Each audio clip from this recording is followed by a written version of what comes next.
balik, apakah Anda punya 1 juta US dollar untuk buka bisnis itu? Karena itu adalah pertanyaan 1 juta dollar. So, kalau dalam bahasa Inggris ya sekali lagi ya, if I have $1 billion, then I can build $1 billion. Oke. Jadi Anda harus punya 1 juta dollar dong. Oke, makanya namanya pertanyaan 1 juta dollar.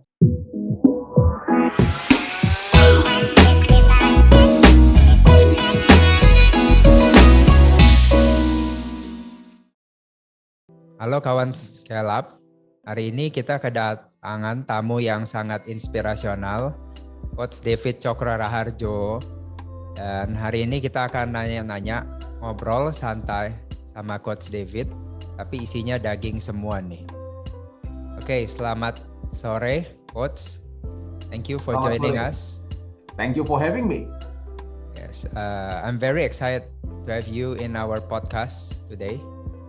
How is everything? Luar biasa, yes. Oke. Nah, karena ini kebanyakan pendengarnya pakai bahasa, jadi nanti kita mungkin ngomongnya pakai bahasa ya lebih banyak. Definitely. Silakan. Oke. Coach David boleh nggak cerita sedikit backgroundnya, lahir di mana, terus gede gimana gitu? Ya, orang tua saya dari Jember, dari Jawa Timur, tapi saya lahirnya di kota Medan, di Sumatera Utara. Tinggal di Medan 18 tahun, 19 tahun, dan kemudian saya pindah ke Amerika Serikat, tinggal di kota New York, kerja di sana, buka bisnis di sana. Tahun 2010 saya pulang ke Indonesia. Gitu. Jadi terus gimana tuh pengalamannya gede di Medan? Ada yang seru yang bisa ceritain ke kita? Kebetulan saya juga orang Medan, sama-sama nih Medan lang. Ya. Saya rasa orang Medan dikenal sebagai orang-orang yang jagoan bisnis, orang-orang yang saking jagonya, kata lihai, kata jago banget itu kadang-kadang bisa dalam konteks yang negatif gitu ya. Tetapi saya dibesarkan di situ, saya tidak jarang-jarang, setahun sekali kita ke luar negeri, jalan-jalan dan segala macam. Tapi saya bisa katakan saya asli orang Medan, sehingga kalau kumpul sama kumpul sama generasi ini orang tua saya, bahkan dengan kakak-kakak kelas ya, yang mungkin lebih besar daripada saya, semuanya ceritanya adalah cuannya di mana, gimana caranya make money. Jadi saya pikir yang paling penting dari perjalanan saya adalah saya belajar untuk menjadi seorang pedagang, atau kalau bahasa lebih kerennya adalah jadi trader gitu ya. Tapi pedagang atau trader belum tentu jadi pengusaha gitu, karena kata kerjanya beda. Yang satu dagang, yang satu lagi adalah usaha. Tapi dari situlah saya pikir pelajaran paling penting ya, yaitu adalah kesalahan pertama adalah kita pikir saya harus punya produk yang bagus, saya harus punya teknologi yang keren, atau saya harus punya KOL yang paling terkenal, baru saya bisa bangun bisnis. That's not true. Kalau kita mulainya dari pedagang sangat gampang sekali. Dia bisa lihat, saya bisa jual harga berapa, saya bisa beli harga berapa, cuannya atau untungnya berarti segini. Nah, saya rasa itu adalah mungkin yang paling penting ya. Selama 18 tahun saya tinggal di kota Medan, itu mungkin pelajaran paling penting buat saya. Oke. Ya itu keren banget. Nah, terus kan waktu habis dari Medan, habis itu Coach David ke mana berikutnya? Ke Jakarta atau ke US? New York. Oh, jadi straight from Medan to New York? Langsung dari kota, pada saat itu ya Medan dibilang kota kecil juga enggak ya, tapi memang sebenarnya pada zaman itu gedung paling tinggi juga mungkin paling-paling cuma 4 lantai, 5 lantai di kota Medan, dan kemudian pergi ke New York yang masuk ada gedung pencakar langit gitu ya, yang gedungnya puluhan lantai and things like that. So it was a big change. Okay, so what happens in New York? Any interesting things ketika pertama kali ke New York? Nomor satu, saya di Amerika Serikat, saya merasa seperti ikan yang jatuh ke dalam kolam yang sangat besar. Artinya jadi alive banget. Kenapa? Karena saya orangnya memang kinesthetic learner, artinya adalah saya belajar dari mencoba, saya belajar dari melakukan. Saya bukan tipe akademis yang baca buku, baca teori siapa, and then kemudian dipikirin, bikin business plan, and then baru dikerjakan. Simple, karena background saya adalah trader, kehebatan saya adalah jago dagang, maka sampai di Amerika itu yang saya bisa lakukan. Tapi dengan cara demikian, seperti kalau Erwin pernah main game gitu ya, yang dimana ikan kecil makan ikan yang lebih kecil, tentu jadi tambah gede. Masuk ke New York berarti juga masuk ke dalam sebuah kolam, yaitu mungkin lebih kayak lautan, yang dimana ada banyak ikan-ikan yang jauh lebih besar daripada kita. Kita baru tahu bahwa adalah kita jago kandang, jago di kota Medan, bisa begini, bisa begitu, ternyata sampai di sana you are nothing. You udah ada apa-apanya. Nah, tapi pertanyaannya sekarang adalah bagaimana di dalam kesulitan daripada pasar yang begitu susah untuk dipenetrasi, bagaimana kita bisa memakan atau menggunakan kekuatan kita yang kecil untuk kerjakan sesuatu yang gede yang nggak bisa itu.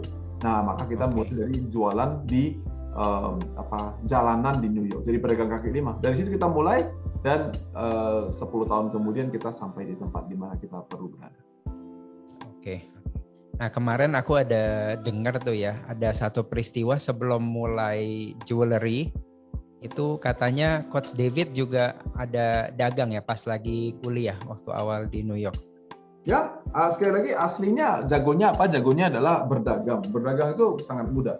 Artinya adalah saya tahu bagaimana caranya jualan. Simple, ya kan? Teman-teman saya beli Coca-Cola, ya kan? Harganya $1.25 di kantin, gitu ya.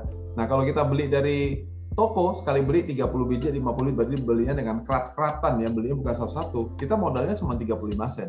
Bisa dijual dengan harga berapa? Kita jual 85 sen, kita jual 90 sen. Sudah berapa puluh sen lebih murah daripada teman-teman yang lain.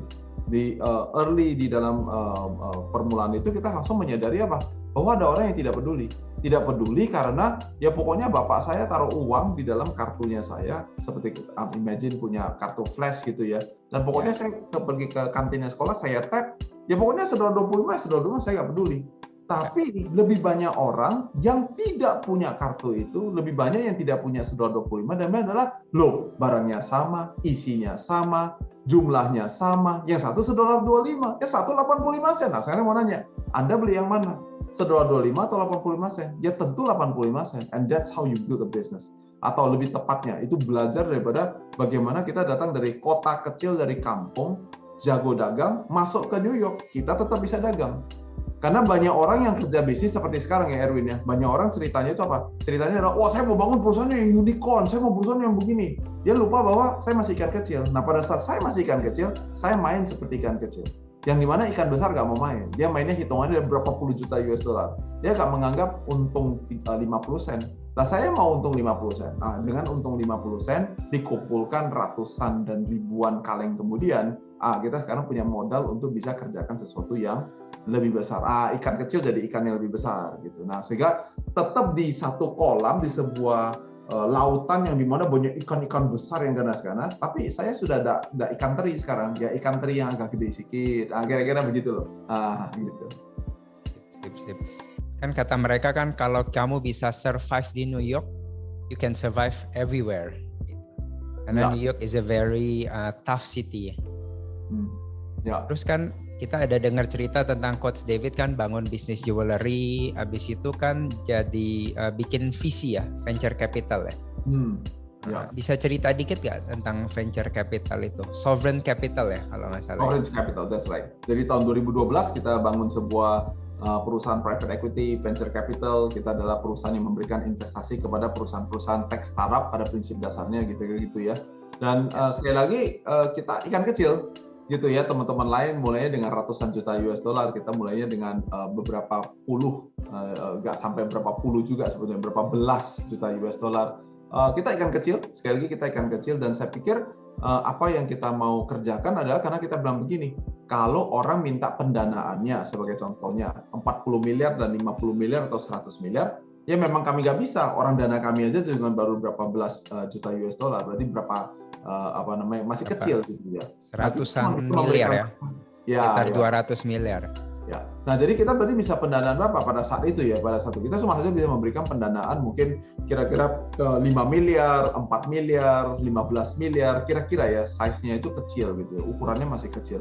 Dan sekali lagi saya tidak fokus dengan orang-orang yang gede-gede. Kenapa? Karena yang ikan yang besar, dia tidak menganggap ikan kecil yang saya bisa makan, atau dengan kata lain, pasar yang saya layanin bukan sebuah pasar yang seksi, bukan sebuah pasar yang lukratif untuk ikan-ikan yang besar. Ini saya rasa sebuah pelajaran penting kalau kita mau bicara tentang membangun skala gitu. Jadi kita fokusnya apa? Kita tidak fokus dengan wah itu perusahaan saya kepengen tuh, tapi kita nggak punya dana. Terus kita tiap hari tidur mimpi buruk, bangun terus frustasi, terus mikirin kenapa kita nggak bisa layanin yang itu. Lah saya tahu saya memang tidak sebesar itu. Jadi kita fokus dengan apa? Fokus dengan yang memang bisa kita kerjakan. Gitu ya. Jadi satu adalah karena fokus, tapi kedua juga karena mungkin karena ada keberuntungan gitu ya, sehingga kita juga bisa berinvestasi dengan beberapa perusahaan yang nantinya menjadi perusahaan-perusahaan yang cukup besar di Indonesia, dan dengan demikian banyak orang yang mulai berpikir bahwa saya nggak butuh cuman uang, tapi saya juga butuh pengalamannya si David, pengalaman teman-temannya si David. Nah, dengan demikian kita membuat sebuah reputasi, sebuah branding. Nah, sehingga over the years ya, dalam 10 tahun ini ya kita menjadi sebuah venture capital yang berkali-kali lebih besar daripada size kita yang sebelumnya. Kira-kira begitu. Oke, jadi aku tarik mundur sedikit. Sovereign capital itu actually investnya di perusahaan Amerika atau Indonesia atau di mana, Coach?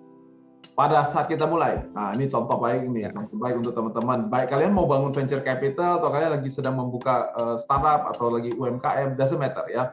Ini contoh salah. Contoh pertama kali kita buka, uang cuma berapa belas juta US dollar, terus kita pikir kita punya banyak duit dan kita punya banyak tangan, punya banyak kaki, punya banyak otak gitu ya. Jadi kita mau investasi di mana-mana aja. Waduh, kita punya perusahaan di Amerika, di Afrika, di Tiongkok, di Nepal. Waduh, Indonesia tentunya itu juga. Tapi di luar Indonesia tuh ada di mana-mana. Jadinya gimana? Jadi ini adalah setiap minggu kita mesti naik pesawat. Sebentar terbang ke sini, sebentar terbang ke situ. Kenapa? Karena perusahaannya ada di mana-mana. Gitu ya. Nah, maka sebenarnya dengan cepat ya dalam 1-2 tahun kita menyadari bahwa kita ini adalah orang Indonesia yang lama tinggal di Amerika. Kita punya partner yang memang orang Barat, Caucasian, yang memang pirang, memang orang Amerika. Kalau gitu, jangan sok-sok kelewat jago. Udah, yang di sana bagus nggak? Bagus. Cuman sekarangnya karena bagus, nggak harus gua yang makan. Kalau makan semuanya, nggak ada gunanya. Kenapa? Karena kita bisa beli, kadang-kadang kita bisa invest, tapi kita tidak bisa manage, gitu loh. Nah, jadi apa yang kita kerjakan? Kita bilang gini, oke ya, kita fokusnya di sini aja. Di mana? Di Indonesia. Di mana? Di Amerika Serikat. Udah, jadi kita pegang di 2 pasar, dan kita bilang adalah, ini jadi awal-awal perjalanan kita ya, kita bilang adalah kita fokus di 2 pasar. Dengan cara demikian, sebagai contohnya, pada saat kita traveling, kita tiba-tiba cuma traveling setahun 2 kali saja. Tidak tiap minggu, tiap bulan kita lagi terus jalan terus putar. Nah, itu namanya adalah sibuk, tapi belum tentu fokus, gitu ya. Nah, jadi dengan kekuatan yang kita punya, maka kita fokus di 2 pasar ini, di Amerika Serikat dan di Indonesia. Dan dengan demikian hari ini kita ada kira-kira 80-90 perusahaan yang kita investasikan pada prinsip dasarnya di dalam 2 negara ini. Karena itu yang tempat yang kita bisa membangun, gitu. Oke, tapi dulu mulainya berarti dari US ya? Atau langsung US dan Indonesia? Langsung semuanya, langsung ada di Nepal, kalau yang paling dekat dari Indonesia ya pada saat itu ya. Malah pecah banget gitu berarti. Iya, karena prinsip kita adalah di mana ada Kang Tao, gitu, di mana ada cuan, di mana ada opportunity, kita adalah pada satu umur saya masih kira-kira 31 tahun, kita merasa bahwa masih tiap hari tidur di pesawat nggak apa-apa. Nah, gitu. Jadi itu kesalahan daripada banyak orang yang berpikir salah gitu ya. Makanya salah satu prinsip yang saya jalankan yaitu adalah setelah kita belajar, saya membuat sebuah quote dan saya berkata bahwa adalah hiduplah berdasarkan musim kehidupan Anda. Gak usah hidup berdasarkan kesempatan yang mengetok pintu rumah kita gitu ya. Karena kalau semuanya kayak begitu, sekarang ini juga saya yakin sekali di Jepang dan di mana-mana di seluruh dunia ini pasti ada kesempatan. Nah, kalau kita hidup mengejar kesempatan bukan berdasarkan musim kehidupan kita hidup gak tenang. Nah, orang yang tidak tenang itu gak bisa kerja besar. Ya udah, dia cuma bisa begitu aja. Nah, cuman memang begini, kelihatannya agak sibuk, kelihatannya agak heboh. Kira-kira begitu ya. Nah, tetapi banyak sekali kalau kita pikir-pikir ya, perusahaan-perusahaan yang besar ya, Telkomsel atau apa BCA, gak heboh, itu biasa-biasa aja. Cuman sudah dijalankan puluhan tahun. Bisnisnya apa? Ya gitu-gitu aja sih. Dari zaman dulu sampai sekarang, Telkom memang ada jual barang lain gitu. BCA ada jual apa? Gak ada. Tapi karena dijalankan berpuluh-puluh tahun dengan komitmen yang tinggi, dengan selalu memikirkan bagaimana membuat customer itu bebannya menjadi ringan, problemnya itu bisa diselesaikan dengan solusi-solusi yang kita berikan, maka mereka menjadi besar, menjadi blue chip di negara kita. Dan di negara-negara lain kita juga melihat sebuah konsistensi yang sama. Siapa yang berinvestasi, maka di tempat yang dia investasikan waktu, tenaga, orang, kreativitas, ya itu mengakibatkan apa? Investasinya menjadi besar dan menjadi baik. Tapi tempat yang dimana sini mau, situ mau, situ semua mau. Nah, kecuali ada orang-orang tertentu mungkin memang jago, tapi saya tidak menganggap saya adalah orang yang jago itu. Dan karena itu saya belajar bahwa saya harus lebih fokus, harus lebih ada sedikit kacamata kuda sedikit dan bilang adalah ya sudah kita mau ke sini kita kerjakan 10 tahun. Nah gitu, gak usah mikir sini bagus, itu bagus, itu bagus, semua mau dikerjakan. Nah itu akhirnya membuat kita tidak fokus dan akhirnya kita terus bilangnya apa? Gak punya uang cukup, gak punya waktu cukup, gak punya orang cukup, semua gak cukup, selalu tidak cukup. Gitu ya. Nah, jadi black hole tuh ceritanya, gitu ya. Menurut saya, kecuali Anda merasa Anda orang yang jagoan sekali, go ahead. Tapi kalau rasa kurang jago sedikit, mungkin mau lebih fokus sedikit. Jadi itu pelajaran yang berharga ya dari Coach David, kawan Scale Up, bahwa ketika kita kalau mau melakukan apapun, kita nggak usah ngejar-ngejar kesempatan, tapi lakukan apa yang kita bisa, tergantung season dari kehidupan kita, dan kita benar-benar fokus, dan ya pasti usaha tidak akan mengkhianati hasil, dan akhirnya usaha kita itu bisa berkembang dengan baik. Betul ya Coach ya? Mantap. Nah, terus Coach kan sekarang kan banyak kan spend waktu di Indonesia. Dan juga ada bikin dulu setahu saya namanya Sekata Indonesia Perkasa ya. Sekarang udah ganti MDico ya. Betul. Berarti. Nah, sebelum masuk ke MDico dan kupas tentang MDico, nah kenapa pilih market Indonesia? Selain tentunya karena orang Indonesia, tapi kan Coach juga punya kesempatan waktu itu di Amerika kan. Bisa aja decided to stay in America gitu. Tapi kenapa putusin untuk balik ke Indonesia dan ngembangin bisnis di Indonesia? Ada alasan lain selain karena orang Indonesia? Ya mungkin kita mesti bangga ya jadi orang Indonesia ya. Saya mau kasih pelajaran sejarah sedikit ya. Jadi Indonesia merdeka 17 Agustus 1945.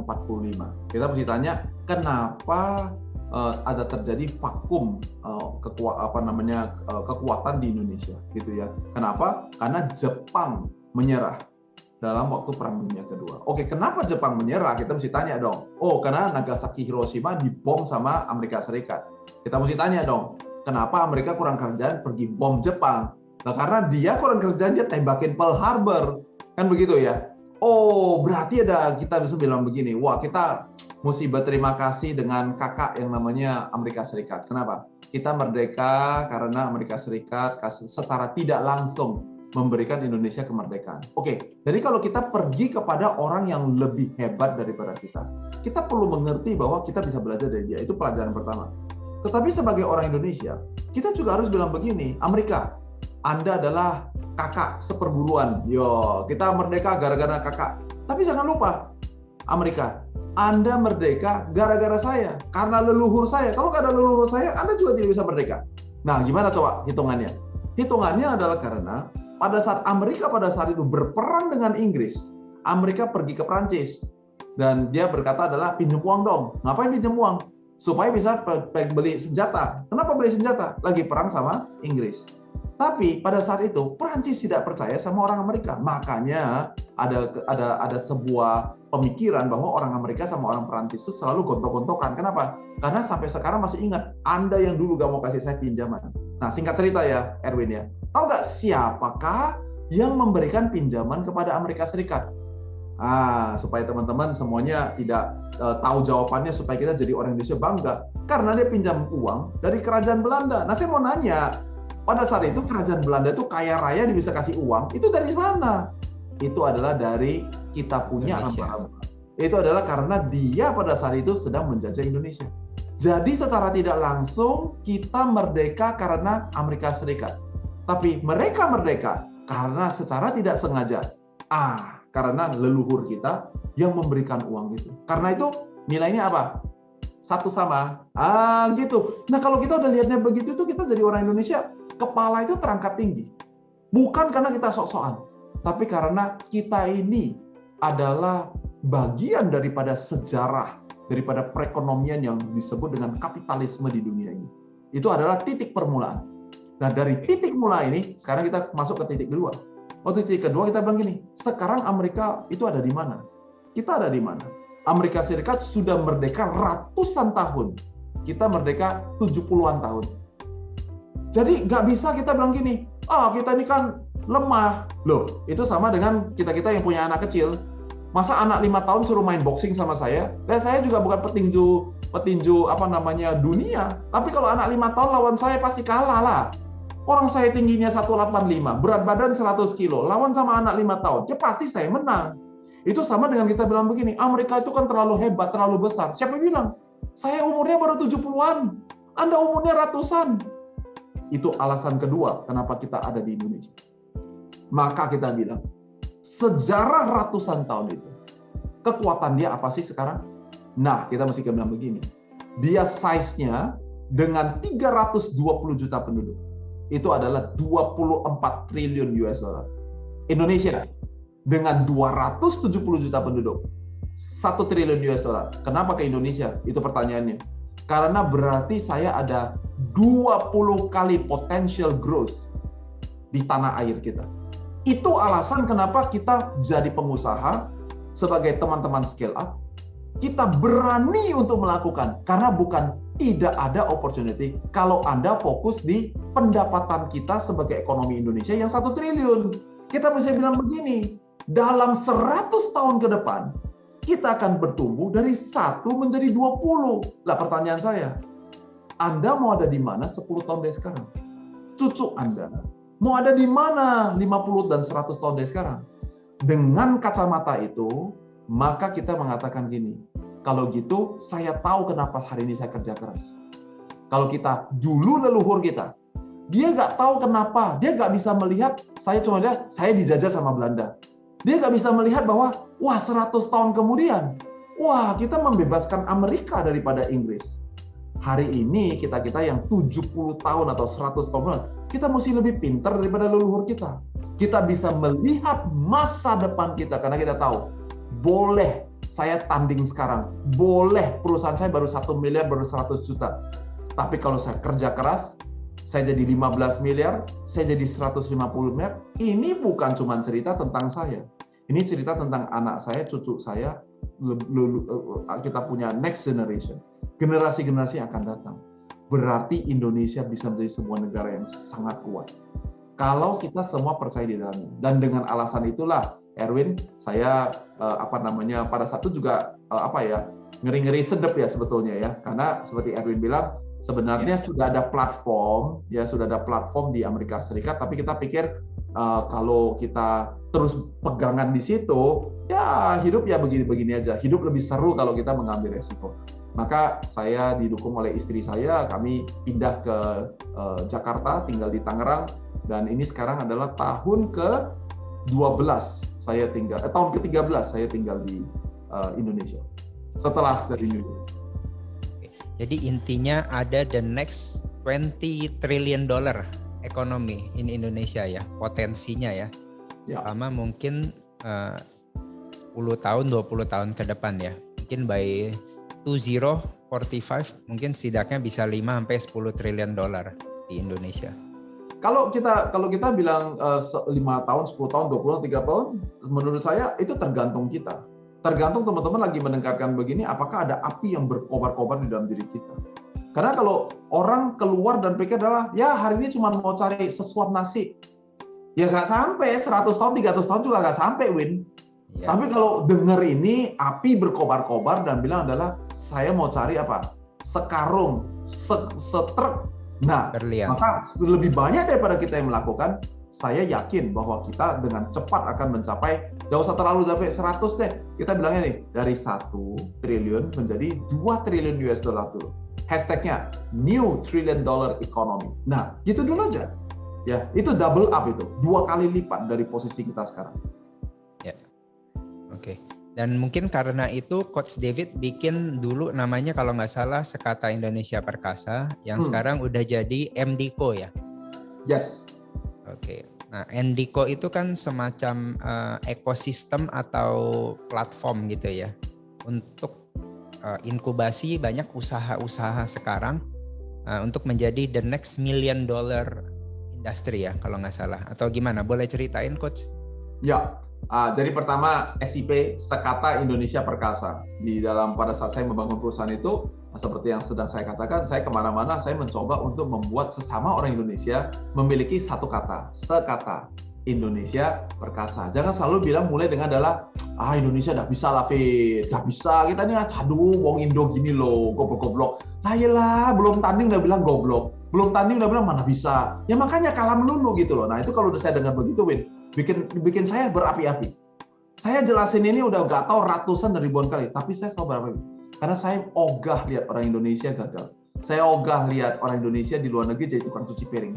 Orang Indonesia pergi ke luar negeri jadi setrika baju orang lain. Nothing wrong with that. Honorable job, ya kan?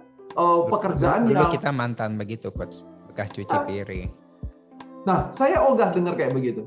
Waktu saya tinggal di Amerika Serikat, saya dengar ada orang jadi waiter, jadi orang. Ogah. Saya bilang, suruh orang lain cuci piring. Hari ini cuci piring. Tahun depan masih cuci piring nggak? Itu pertanyaannya. Oke, tahun depan udah nggak cuci piring. Sekarang jadi waiter. Oke, tahun depannya lagi jadi apa? Nah, sehingga kita bangga sekarang di Indonesia. Jadi orang Indonesia di Amerika Serikat punya restoran, punya perusahaan limo, bisa perusahaan apa? Punya. Siapa bilang nggak bisa? Siapa bilang nggak bisa? Nah, kalau mulai belum apa-apa udah bilang nggak bisa, ya makanya nggak bisa. Gitu. Nah, jadi itu Sekata Indonesia Perkasa. Nah, kemudian saya bertemu dengan Miss Mary Riana. Satu hari kita ngobrol-ngobrol. Ternyata beliau juga memiliki mimpi yang serupa dengan saya gitu ya. Dan karena itu kita memutuskan untuk menggabungkan kekuatan kita, membangun MDico. MDico adalah singkatan dari $1 Million Company. Jadi adalah perusahaan $1 juta. Jadi 1 juta itu adalah 15 miliar. Nah, ini sebuah fakta ya, mudah-mudahan sekali lagi membangkitkan semangat teman-teman scale up. Di Amerika Serikat, usaha kecil itu definisinya adalah 70 miliar per tahun dalam pendapatan. Itu namanya usaha kecil. Nah, Indonesia, UMKM, usaha kecil kita definisinya itu 3 miliar satu tahun. Jadi itu 3, Erwin, teman-teman 4,8 3 miliar dilawan dengan 70 miliar. Itu adalah lebih daripada 20 kali lipat punya perbedaan. Karena itu saya bersama dengan Mary Riana, kami mau untuk membantu teman-teman untuk pergi dari mana? Dari 3 menjadi 15 miliar dalam waktu 3 tahun. Kalau bisa 1 tahun, lebih baik lagi. 5 tahun, nggak jelek-jelek banget. Itu kayak orang pergi kuliah gitu. Ada orang kuliah harusnya berapa lama? 4 tahun. Ada yang selesai 5 tahun, ada yang selesai 2 tahun. Oke, antara 1,5 tahun sampai 5 tahun, dari 3 miliar bisa mencapai 15 miliar, saya menganggap bahwa itulah graduation atau wisuda daripada pengusaha-pengusaha usaha kecil di Indonesia. Gak usah cerita dulu 70 miliar, udah 15 miliar dulu aja. Nah, maka kita adalah venture builder. Saya pada waktu yang bersamaan, karena saya cuma punya 2 tangan, Erwin, saya juga nggak bisa, saya mau kerja sesuatu yang lebih besar daripada saya kerjakan, saya mungkin mau mengadopsi mungkin antara 10, mungkin sampai maksimum 15 perusahaan, CEO dalam waktu bersamaan, di mana saya bisa memberikan waktu saya, kreativitas saya, energi saya, dan pengalaman saya untuk membantu teman-teman. Sekarang kita ada 7 perusahaan yang kita lagi besarkan. Oh, ini udah mulai berarti ya, Coach ya? Oh ya, sudah mulai. Udah jalan. Oh, jalan. Terus apa aja tuh aktivitas dari MDico itu? Ya, sekali lagi kita adalah venture builder, kita bukan ecosystem builder, kita adalah venture builder. Nama saya, orang semua panggil saya sekarang ini sering dipanggil dengan coach gitu ya, dipanggilnya coach DT atau coach DT gitu ya, gak apa-apa sih ya, DT DT tetap sama gitu ya. Nah, saya seorang pelatih, saya bukan seorang motivational speaker. Jadi artinya orang-orang yang masuk di dalam komunitas kami, kalian mau dididik, kalian mau belajar. Kalau nggak mau belajar, ya nggak usah. Pergi aja ke tempat lain, kira-kira begitu. Nah, jadi apa aktivitas kita? Sebulan sekali kita bertemu 3 jam. Selama 3 jam itu, saya nggak ngajar. Ngapain kalau gitu? Saya kasih contoh, nih loh kemarin, ada namanya Erwin, mulainya adalah 10. Nah ini loh, lihat sekarang, udah 100. Sekarang kalian coba nanya dong, Kak, kenapa 10 bisa jadi 100? Cuma datang ke situ, saya, weh keren ya, wih ciamso ya, weh ciami, men. Nah, udah selesai, pulang 3 jam kemudian. Besok mau ngapain? Nggak tahu ya, embo. Nah itu, ngapain kalau gitu pergi ke seminar? Nah kira-kira begitu. Jadi kita mau orang untuk banyak bertanya. Nah kemudian kita kasih PR. Nah siapa nih teman-teman scale up di sini yang suka kerjain PR? Saya bilang, panjang ya ikut sama coach ya. Aduh, dikasih PR lagi, dikasih PR lagi. Nah saya bilang, nah kalau nggak mau ikut PR, nggak apa-apa. Tapi mau ikut aku gitu loh. Udah, pergi situ ikut yang lain. Kalau mau ikut saya, mau kerjain PR. Jangan cuma lihat hebat ya, si coach ya ada otot ya, tapi dia nggak mau ngerjain, nggak mau ngerjain, nggak usah. Saya nggak cari orang yang banyak, saya cari orang yang mau. Udah selesai. Kalau sampean mau, kelas-kelas saya yang dulunya harganya dijual dengan puluhan juta rupiah, tak kasih sak tahun cuma 2 juta rupiah. Celarangi. Berarti Anda belum siap untuk ikut saya. Saya jual ratusan juta kelas-kelas saya kasih harga 2 juta, ikat pinggang sedikit, lapar beberapa kali, makannya dapat 2 juta. Kalau belum bisa, berarti Anda belum sempat belum layak untuk ikut sama saya. Nah, ini yang mungkin agak sedikit ekstrim gitu ya. Karena saya merasa bahwa saya tidak bisa bantu semua orang. Saya hanya bisa bantu orang yang mau dibantu. Nah, setelah dia kerjakan PR, kalau dia selesaikan win, maka mereka kemudian bisa begini. Coach, ini bisnis saya, menurut coach bagaimana? Berdasarkan PR yang kalian kerjakan, kemudian saya akan memberikan feedback, saya akan memberikan sebuah pemikiran singkat tentang bisnis ini. Kalau saya jadi kamu, ini kira-kira yang saya akan kerjakan. Nah, mudah-mudahan ini membantu pengusaha kemudian berpikir ada kayak titik terang gitu ya, ada light bulb moment, ping, aha gitu.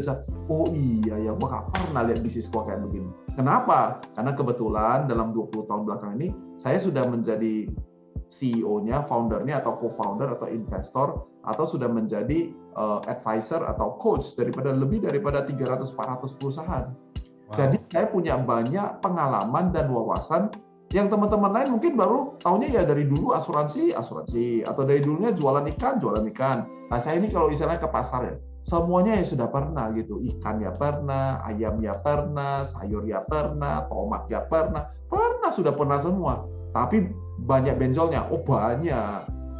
Wah, kayak Soro udah gitu. Nah, tapi justru dari pengalaman saya, kesalahan saya, sampean kan bisa belajar. Nah, ini loh. Jadi ini konsep ini yang kadang-kadang kita perlu punya cara pandang yang berbeda. Kalau nggak punya cara pandang yang begini, kalian teman-teman di sini, teman-teman scale up, Erwin di sini sudah memberikan banyak waktu dia. Lah sibuk loh orangnya. Emang tak ada kerjaan? Wah, banyak kerjaan. Tapi dibikin ini podcast kayak begini, taruh di YouTube. Tapi teman-teman nggak mau belajar, ya sudah. Ya nggak mau sekarang PDW, ya udah. Ya sami mawon, nggak ada usah. Bagusan nggak usah nonton. Nah kalau kita udah belajar, kerjain PR. Nah kalau kerjain PR, nah tambahannya adalah saya kasih. Nah sampai kapan Win? Sampai kalau semuanya menyelesaikan semua kelasnya. Itu lama itu. Bisa 10 jam, 20 jam, 30 jam, tergantung. Mau cepat atau mau pelan, rajin atau enggak. Nah, kalau udah selesai, maka saya dan Mary Riana akan mempertimbangkan. Mungkin beberapa perusahaan-perusahaan ini kita akan dukung dengan penuh. Artinya kami juga menyokong dan membangun perusahaan-perusahaan itu untuk bisa sampai dari tujuan yang disampaikan. Jadi satu adalah komunitas, satu lagi adalah yang kita sebut dengan namanya adalah MD Champions. Nah, ini adalah orang-orang apa ya? Champion itu apa ya, orang-orang hebat. Nah, kira-kira begitu. Okay. Sebuah charity, yaitu yayasan sosial. Saya bekerja dan saya tinggal di satu keluarga, tinggal di kolong jembatan. Nah, pada saya tinggal di sana selama 2 malam. Saya dikasih makan itu adalah 1 piring nasi.